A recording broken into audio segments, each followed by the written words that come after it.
Okay, well, let me tell you where I started. Last video we had just left off and I was working on a pattern for the OG. So what I did is I took the one that I pinned on the doll. Excuse me. I pinned this on the doll. This was one that was pinned all over her. And then I took it and I traced it on a piece of paper. So once it was traced on paper, I took my plastic ruler and I went around the entire pattern and I added 1/4 of an inch. These little plastic rulers, you can get them at a lot of the quilt shops. Well, most quilt shops have a whole wall of different size rulers that you can buy. This one's the Schoolhouse Quilt Shop by Judy Rothermel. I don't know, but anyway, this one has got 1/4 of an inch all the way around it right here. This whole line is 1/4 of an inch. So you've got 1/4 inch ruler here, and then this whole first line is 1/4 of an inch. This one's 3/16 on this side, but it's really handy. So when you trace your pattern, let's just say I trace this pattern, I could go ahead and line this up with that edge here, the side of this pattern, and I can just put my line right there, right along that line, and I'll get exactly my 1/4 inch seam. It's really handy to have. I love this ruler. I use it for just about everything. So anyway, there's my 1/4 of an inch seam allowance right here. So that's what I did all the way around. Because I only did one side of the back of this, you don't add the 1/4 inch in the middle because you wouldn't do that. You would end up with an extra 1/2 inch in the back, and you don't want that. Okay, so my first attempt was this set right here, and because I was dealing with fabric that has a design in here, I wanted that on the bottom of the vest. See how it's got the blue up here and then the pattern here? So what I ended up doing was putting a line 2 inches all the way on all 3 pieces, and then I drew a line so that every time, so when I cut out my pattern, I cut it out right on that transfer of colors. So I put it on. I used that line as my guide onto where I put all my pieces on my pattern. But anyway, this was the first one, and I wasn't too happy with the fit, so I thought I'd try it again. So on the first test, I said, okay, this was too small right here on the armhole. So if you take this and turn her around, you're going to see that she's just a wee bit too little here on the armholes. So what I did is I added a little bit down the back, and another problem I had was this was a little too tight, so I made a really full skirt because the curtain fabric's kind of full too with the elastic. So what I did is I thought, okay, I'm going to have to add a little bit more. So I added more to the back, and once you add that little 1/2 inch extra in the back, you're going to be able to bring everything forward. See how this is off? I don't know how I did it, but I did it. This should have been 1/4 of an inch in here. The seam is underneath, is not even with the bottom of the arm. I don't know what I did, but see the seam is here. It should have been around here, and that's what caused the whole fit to be off that little bit. It doesn't take much. So anyway, I took my new back piece. This is test number 2, and I compared it to test number 1, and I added that little extra in the back because I wanted an easier fit. See, it's just slight. It's like a little bit, not even 1/4 of an inch actually.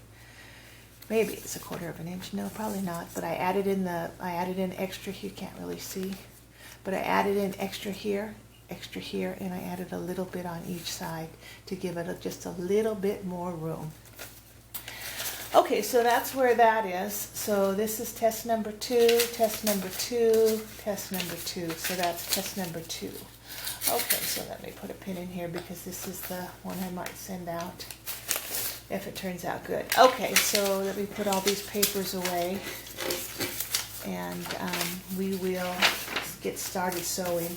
Okay, so on this one, another thing I did different on this one, because she's a bigger girl than the Journey girls, I added an extra button eyelet But you know, as the eyelets are all up to you. You can use any size, any color, whatever you want. It's totally your preference, however you want to do it. Okay, so for this next version, we're going to, here's the whole thing. Kind of cute. Little bit off on under the arms. But I love this fabric, but I washed it and it lost all its bright colors. I mean, it's still pretty, but it's not, it was vibrant before. I mean, it's still okay, but it was gorgeous when it was brand new. The colors were just vibrant.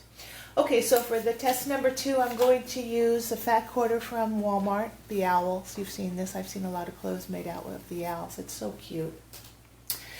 So what you're going to do is you're going to cut one set of the, we're not doing any design on this one, we're just going straight. We're going to do one set of the outside, and then you're going to pick whatever you want. It could be the same fabric, it doesn't matter. And then you're going to do one set of the lining. So it's up to you what you use for fabric choices. So you're going to have to sew this in a specific order, okay? So the first thing we're going to do is we're going to sew the shoulder seams on both sets of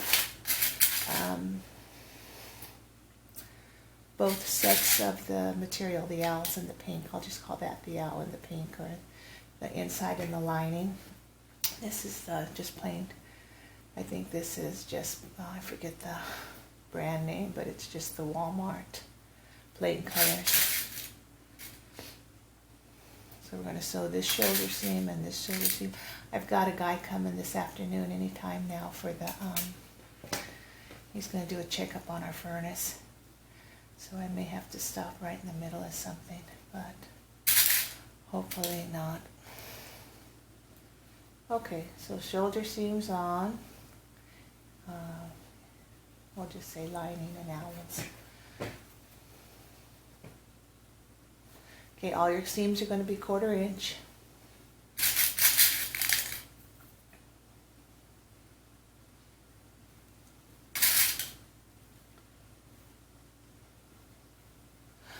Let me check the view. Hopefully you're in view. Okay. Alright, so let's turn our machine on. I'm just going to use plain white thread for everything. I'm not fussing. 1/4 inch seams. Excuse me. And then we're just going to sew our shoulder seams on both pieces. Let's just line that up. Our foot pedal good.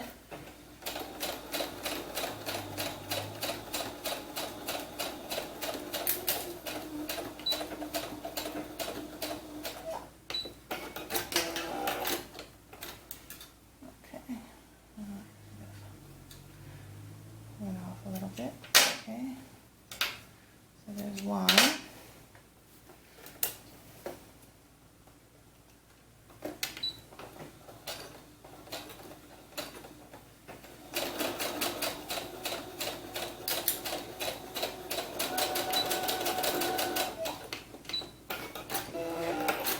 Okay, there's that shoulder seam.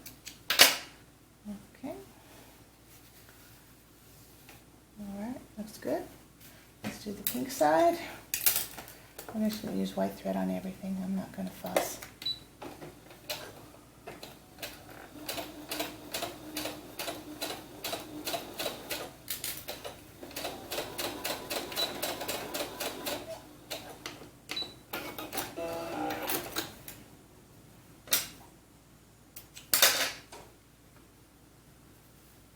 Hear the wind, I hear rocks and things coming up against the siding. It is really blowing out there. Didn't catch. Oh, something's going on here. I don't know why my machine's doing this. I hope I don't have to take it in. But every once in a while now it won't feed properly. Probably my own fault for sewing over needles or nail pins or something. Alright, let's try it again and see what happens there.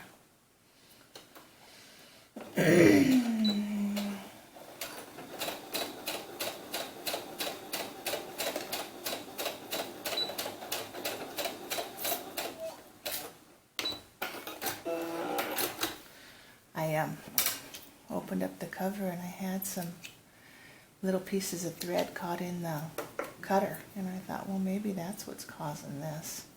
I might have bent it out of shape or something. Let me check the time real quick. Okay, I'm going to stop right there, and then when we come back, we'll go ahead and start putting these two together. Well, let me get started on it. I'll tell you what goes next. Okay, so we're going to do this in a specific order. So the shoulder seams first, so just go ahead and open those up and lay them flat, put a pin in them. Because we're going to sew both sides of the shoulder, the neck and the arm holes at the same time. So those get sewn together, and then we're just going to reverse it. Okay, so there's that one. And let's open this one up. You can do this with your ironing board if it's easier for you. Use your iron to open up those seams. But we'll just do it with pins here. Okay, so those two are open. So let's open up these two.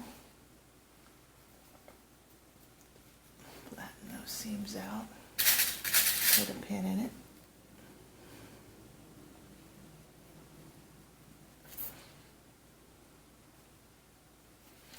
And this one.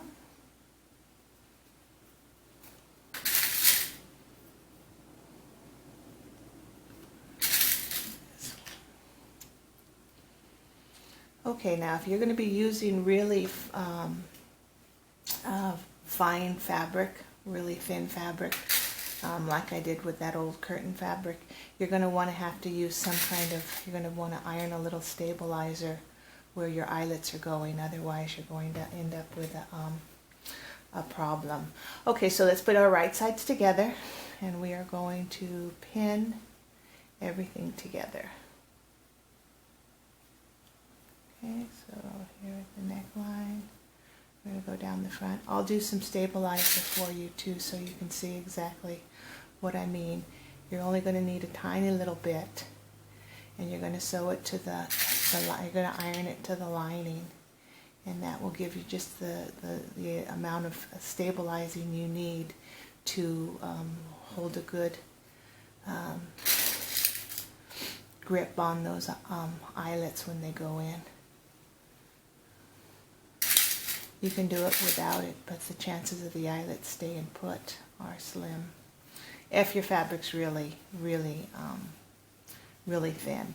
Now, if I was doing it with this fabric, these are both pretty good size, pretty good cottons. I wouldn't need it on this, but I'll do it in case you are using the thinner fabrics.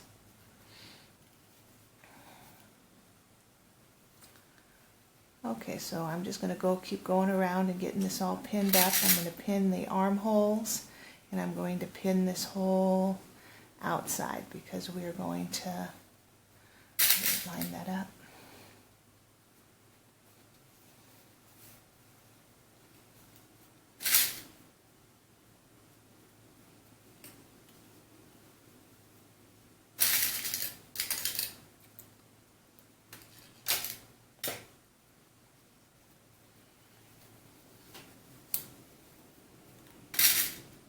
Okay, I'll stop there, and then I come back. I'll have the armholes pinned also, and we will start sewing this.